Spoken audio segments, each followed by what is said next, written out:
department chief is out of a job, what led to his resignation. Plus, violence across the United States as tensions over the Israel-Hamas war continue to rise. What you need to know. And tips to limit your kids' screen time this summer. Newswatch starts right now.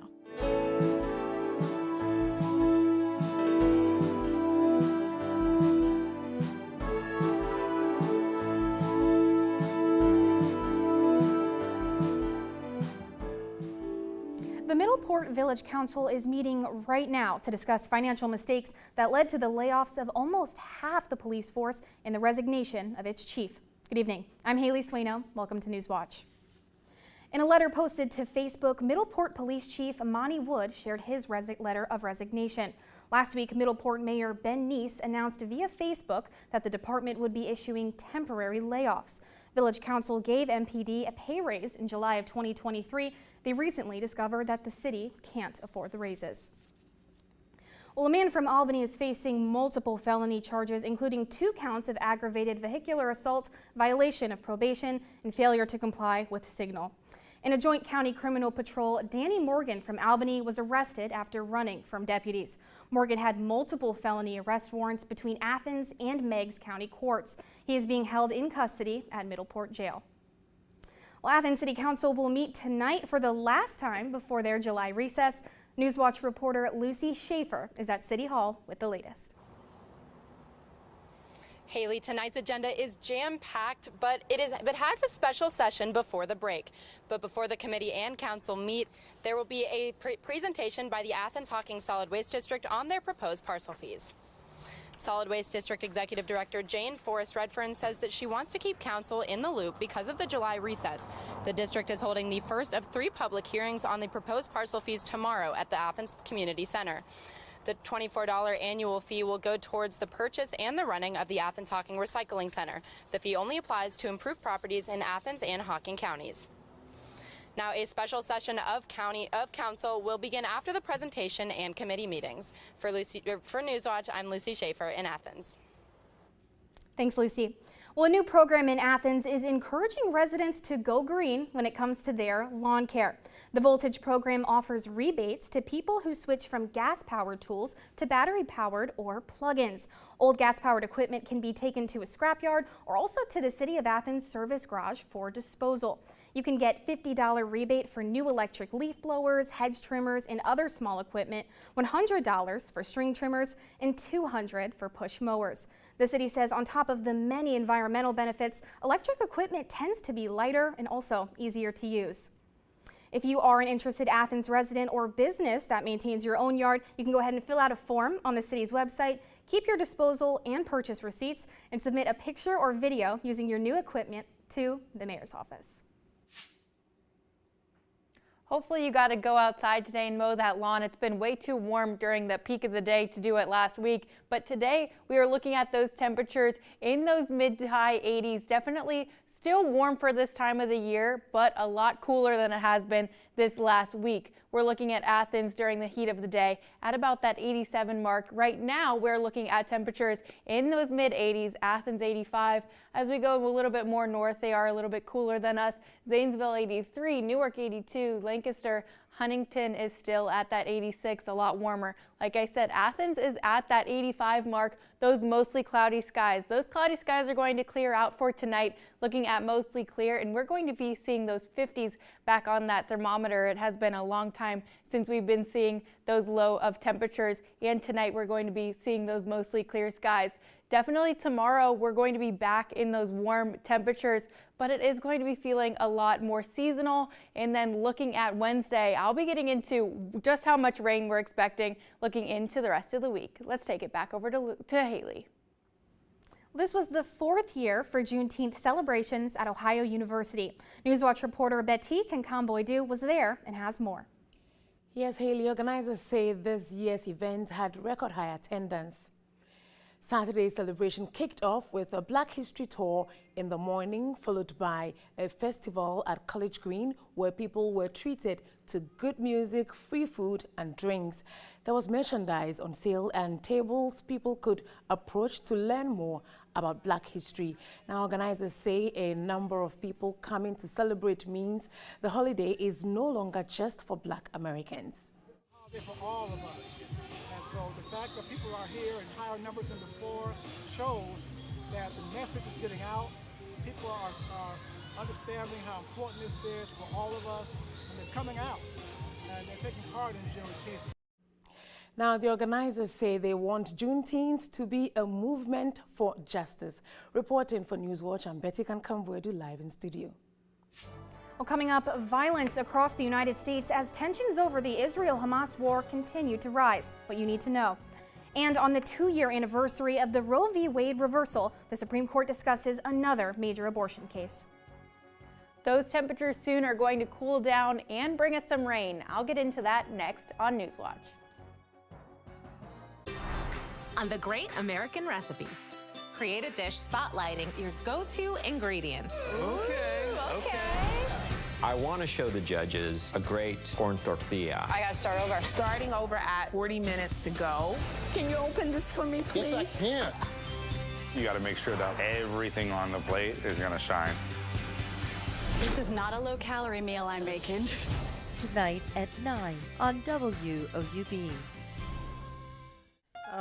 You know soup's going to be good when it starts with browned pancetta. Get ready as Bridget, Julia, and the rest of the gang explore new recipes and cooking techniques. And now the crimping begins. Plus new gadgets, equipment, and ingredients. Is there anything sadder than a burger on a plain bun? It's a great new season of America's Test Kitchen. I'm going through a lot of cake.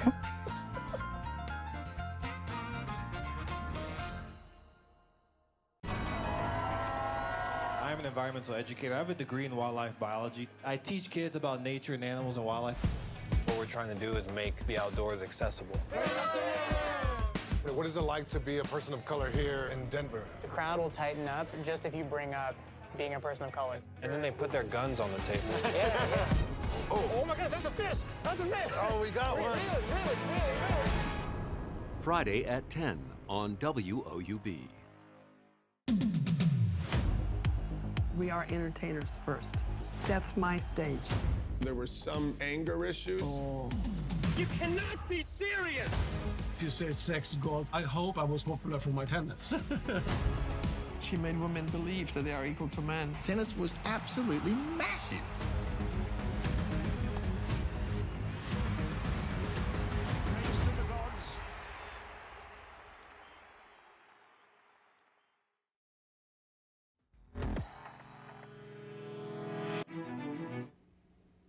Violence is making headlines over the weekend, highlighting the continued tensions in the U.S. over the Israel-Hamas war. This as Israel's prime minister signals that the intense phase of fighting in Gaza could be winding down in the weeks ahead. Laura Geary brings us the latest. Violence erupted between pro-Palestinian and pro-Israel demonstrators Sunday outside a Los Angeles synagogue that was hosting an event about buying land in Jerusalem. It's not meant to be intimidating. Yeah, disruptive for sure. This is intimidating. We didn't get in anyone's faces. Tensions over the Israel-Hamas war have flared across the U.S. since last fall. But Sunday's clash was criticized by officials for targeting an event inside a Jewish house of worship. I don't think the Jewish people will go in front of a mosque or Christian people go in front of a mosque do such a thing. California's governor and President Joe Biden are among the voices condemning the violence in posts on X. Also over the weekend, a Texas woman is charged with attempted capital murder and injury to a child after allegedly trying to drown a 3-year-old Palestinian girl who was swimming with her mom at an apartment complex near Dallas. The child was not seriously injured. The local chapter of the Council on American Islamic Relations wants the attack investigated as a hate crime. These latest headlines come as Israeli Prime Minister Benjamin Netanyahu said in a Sunday interview that the intense fighting phase in Gaza could wind down soon. But the war itself will not completely end until Hamas is eliminated and all hostages, alive and dead, are returned home. After the intense phase is finished, we will have the possibility to move part of the forces north.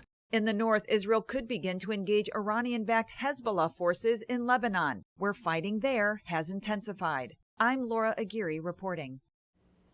Tempering escalation was central to a high-stakes meeting this afternoon between U.S. Secretary of State Antony Blinken and Israel's defense minister.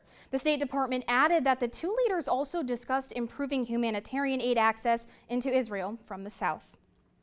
Well, Columbia University has placed 3 administrators on leave during an investigation into alleged anti-Semitism. The school did not share details surrounding the move, but did reiterate its commitment to fighting against discrimination and hate speech. Alleged text messages were exchanged by school officials during a panel discussion about Jewish life on campus amid tensions over the war in Gaza. Congresswoman Virginia Fox, who is part of the House investigation into Columbia, characterized the message as disparaging, while Dean Joseph Surratt and he said he deeply regrets his role in the text.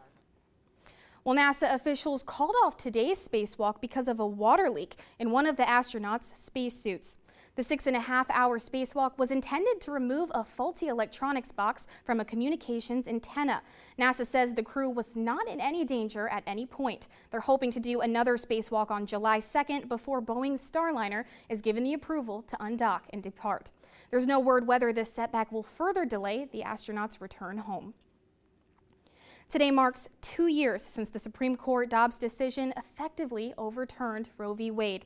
The anniversary comes as the High Court considers another potentially monumental abortion case. It could rule any day now on whether a federal law mandating emergency care can override a state ban on the procedure. A patchwork of state abortion protections and restrictions is the result of the Dobbs case.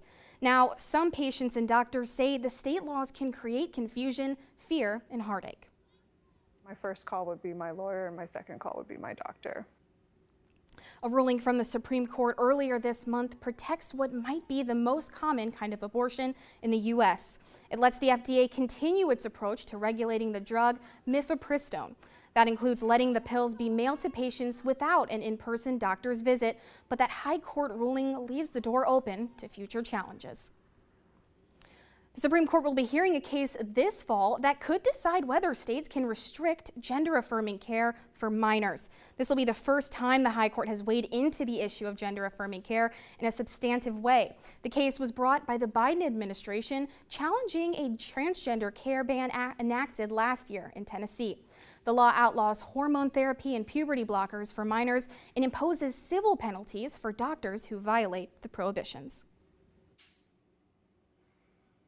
Taking a look outside, we're going to be seeing over these past 24 hours how we had this cold front make its way through, really cooling us down for today, but we are going to have another warm front bringing us some warmer temperatures looking at tomorrow. Looking out there currently, it is a lot cooler than we've had these past few weeks. It is still a little bit above average, looking at Athens at 85, Zanesville at 83, Huntington at 86. Looking at tonight, we're going to be seeing those 50s back on that thermometer out there, and we're going to be having those mostly clear skies. Looking at tomorrow, we're going to stick with those clear skies. This high pressure is going to be staying in the area, and this temperature high is right at that 90-degree mark. Looking at that temperature low, we still are going to be a little bit warmer, but it's definitely a lot chillier than we've been having these past few weeks. Looking at tomorrow, this is that convective thunderstorm watch. We're going to be seeing that we're just in these general storm risk for tomorrow. It is looking like once we hit tomorrow night into Wednesday, that is whenever we're going to have these more isolated risks of these thunderstorms. We're going to be seeing 12 hours ahead. Tomorrow morning, we still are going to be in this high pressure, but we're going to be seeing this warm front kind of coming in, giving us those warmer temperatures for our Tuesday. Looking 24 hours ahead, this time tomorrow, this high pressure is going to be making its way a little bit more to the south, and we're going to be seeing this little bit of a system making its way in. We are also going to be seeing it coupled with another cold front, giving us those temperatures to drop off a little bit as we hit the rest of the week. Once we're looking at 36 hours ahead, that's whenever we're going to be seeing those little bits of that rain potential out there. And then once we hit that 48 hours ahead, that Wednesday Thursday about this time, we are going to have this very high chance that we could be seeing some thunderstorms at about this time on Wednesday. Definitely going to want to stick back with us for tomorrow just to see how much that is going to impact our Wednesday. We're going to be looking at that 7-day outlook that after Wednesday, after that chance of storms, we're going to be cooling off once again. Once we're looking at Thursday, 81, Friday, 89, and then we're going to be seeing us back in those more seasonable, comfortable temperatures for the rest of the week. Looking at tomorrow, we're going to have that high of 90. Wednesday, those showers, you're going to need that umbrella pretty much all day on Wednesday. The later that the day goes on, the higher those chances of rain. But once we're looking on Thursday, we are looking at that cooling off and those mostly sunny skies returning. Those next time that we're going to be seeing that chance of rain is Saturday. Definitely stick back with us to see just how much of that chance of rain we're going to be looking at for this weekend, looking at Saturday and into Sunday. And then this time next week, we're going to be in those sunny skies and feeling about how we are today. Let's take it back over to Haley. Thanks, Isabel. Homeowners in the U.S. aren't the only ones struggling with an unaffordable housing market. A report from Harvard University's Joint Center shows both homeowners and renters in recent years have become increasingly burdened by rising housing costs. Data from the report indicates that nearly 1 in 4 households that own a home are now stretched worryingly thin. And the cost burdens are even worse for renters. The report said while rents have been rising faster than incomes for decades, the pandemic-era surge in rent prices produced an unprecedented affordability crisis. Well, Elvis Presley's iconic Graceland home was nearly stolen by scammers who used a real estate fraud scheme. Experts say rental properties, vacation homes, and homes where the owners are deceased can be targets of this kind of theft. Michael Yoshida joins us with more on how you can keep your property safe. Elvis Presley's iconic Memphis home Graceland nearly auctioned off. A Tennessee judge stopping the attempted foreclosure sale after self-proclaimed scammers said they had a claim to the famous house using a scheme called home title fraud, which happens when scammers impersonate homeowners to refinance or sell a victim's property and then pocket the money. It's a relatively easy scam for talented criminals. Experts say the internet, along with new technologies and ways to create forgeries, have made this type of fraud easier to carry out. And often a lawsuit is needed to figure out who is the real owner. To get to the end of a trial, it could be $100,000, $150,000, and would probably take a year and a half, 2 years. A time-consuming and costly process. So how to protect you and your home or properties? Attorney Terry Fox says the most important thing, get an enhanced title insurance policy when you buy the property or shortly after. If you get it at closing, it's good for the end of time without any payment of any other premiums. Covers any type of fraud that happens after you buy it. You call the insurance company and file a claim, and then they take over. Another thing, keep an eye on the deed to your property. You can go online and check to see who the county thinks is the owner. You can check and see if there's been a purported transfer of title, if there's been a deed recorded. In Washington, I'm Michael Yoshida reporting.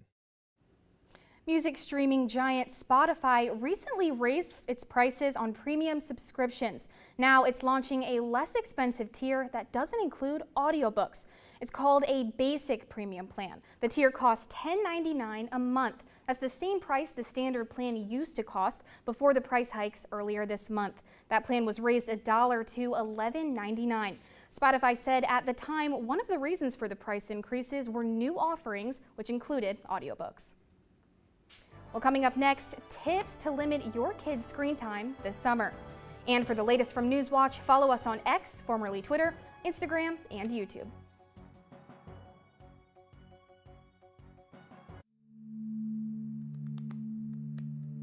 I picked up my shovel and I walked to the mines. I picked up my shovel and I walked to the mines. I loaded 16 ton of number 9 coal.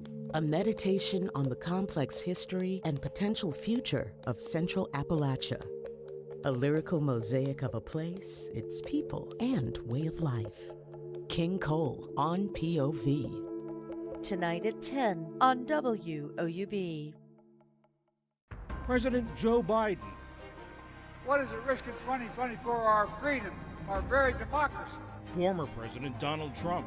We're going to make America great again, and we're going to do it fast. The candidates face off on the economy, the wars in Ukraine and the Middle East, and the future of the country. A PBS News simulcast with analysis of the CNN presidential debate, Thursday, June 27th at 9 p.m. Eastern, 8 Central.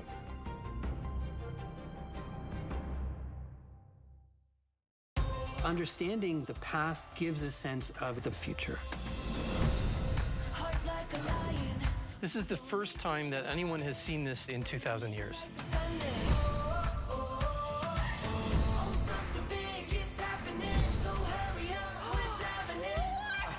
This is amazing. Well, I'm excited now. Pompeii is a battle against time.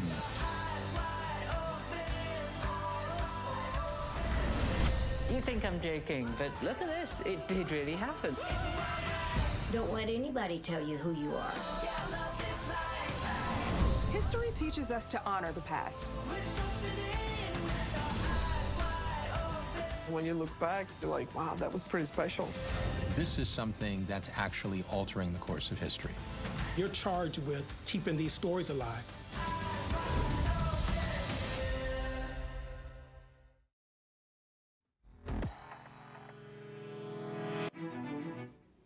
Well, a study found a possible link between rising infant mortality in Texas and the state's abortion restrictions. In September 2021, Texas banned nearly all abortions beyond 6 weeks of pregnancy. The study compared infant deaths in Texas and those across the country from 2018 to 2022. Between 2021 and 2022, infant deaths in Texas surged nearly 13%. Now, at the same time, the rest of the U.S. saw only an increase of just 1.8%. In Texas, the rate of infant mortality, or the number of deaths per 1,000 live births, also jumped significantly compared to the rest of the nation. Well, the drug ketamine may offer hope for those with hard-to-treat depression. Researchers in New Zealand recruited 231 adults with treatment-resistant depression. Within 5 days of receiving time-release ketamine pills, more than half responded favorably and with minimal side effects. Those who received the highest dose, 180 milligrams a day, had a significant lowering of their depression symptoms. But getting the drug can be a challenge as it requires close medical supervision. It's estimated that nearly 3 million Americans suffer from treatment-resistant depression. Opinions are mixed on social media and the potential mental health threats it can pose to youth. The U.S. Surgeon General recently called for social media warning labels like the ones you see on tobacco products. However, some people think warning labels might be an overreach. In a study published by JAMA Pediatric, researchers say they found links between teen anxiety and depression and also time spent on social media. But the levels of impact are varied enough as to not be generalized for a population as a whole. The study's findings were based on roughly 150 studies on the topic.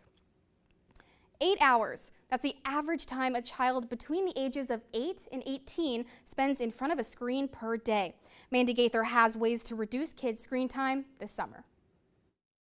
From video games to TVs, smartphones, and tablets, children and teens can spend a lot of time in front of screens. Now summer is providing that opportunity with less structure, less routine, and just more free time in general. So it is rather typical to see kids engaging in a large amount of screen time. Wendy Palmer with Children's Healthcare of Atlanta's Strong for Life program says too much screen time can have a significant impact on health, including emotional wellness, less physical activity. It can disrupt healthy sleep routines and be a barrier to quality time with family and friends. Particularly for our children and our teens, the recommendation is less than 2 hours a day of screen time. To reduce summer screen time, Palmer says to come up with a family media use plan. Children can even help in the planning of it. She says to set limits on screen time and be consistent in applying them.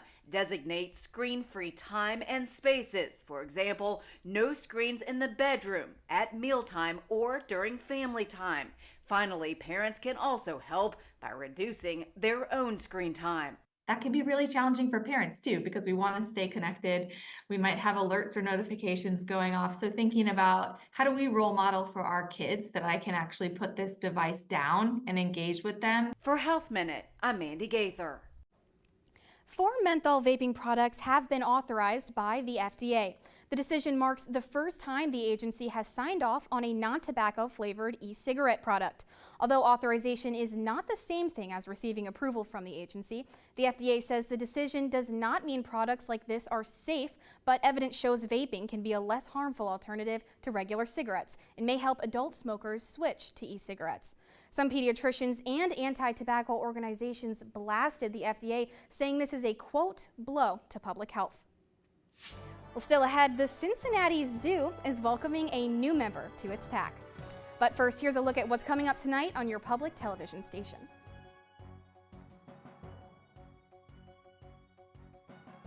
For more than 70 years, WOUB Public Media has been the place where people in our region turn to learn how stories of the past ignite the imagination of the future. It's where information, entertainment, and education work together to inform, enlighten, and inspire generations. It's the place where the community gathers to hear and see our world in new and innovative ways. WOUB, the public media you trust that's worthy of your support. It's our only home. This was a totally unexpected discovery. Just growing anticipation and excitement, and then boom. These lands depend on fire to be healthy. It's important to grow food in a sustainable and exciting way. It's been a confounding mystery for 160 years. This is a window into history. Wednesday on WOUB. I am Professor Jasper Tempest. There have been 4 unexplained sudden deaths in the southeast. Professor? Professor? Professor? My name... I know who you are. Jasper has been taken to prison. What was your plan? Truth and justice are not always compatible. We're just gonna let people die. There are moves afoot to cut you loose. We shall have to wait and see. Sunday at 8 on WOUB. In hospital, you deal with cases. On the district, you deal with people. When mothers come to us, they bring everything they are with them. There's nothing nicer than a fresh start. You have done your best. Sometimes our best must be enough. We're gonna take good care of you. We're with you now.